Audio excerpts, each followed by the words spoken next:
Aktar minn 15,000 persuna għamlu użu minn servizz ġdid li beda jingħata mid-Dipartiment tal-Kura Primarja fix-xhur tal-pandemija, fejn bdiet tingħata konsultazzjoni medika b'forom differenti ta' komunikazzjoni bħal Skype u Zoom 24 siegħa kuljum.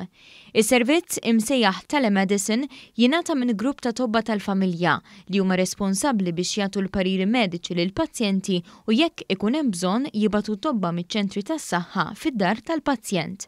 B'dan is-servizz kienet jinżamm ukoll kuntatt kontinwu ma' persuni morda bil-COVID-19 li ma kellhomx bżonn jidaħlu għal kura l-isptar.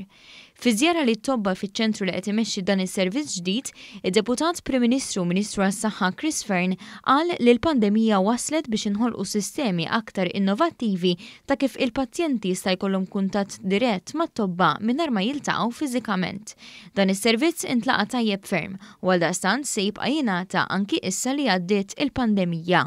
Is-servizz ta' telemedicine li qed nipprovduh b'numru ta' tobba 24 siegħa kuljum qiegħed jifranka l-numru ta' pazjenti il-ħtieġa li bil-forsi jiġu fiċ-ċentri tas-saħħa biex jinqdew minn it-tabib tagħhom.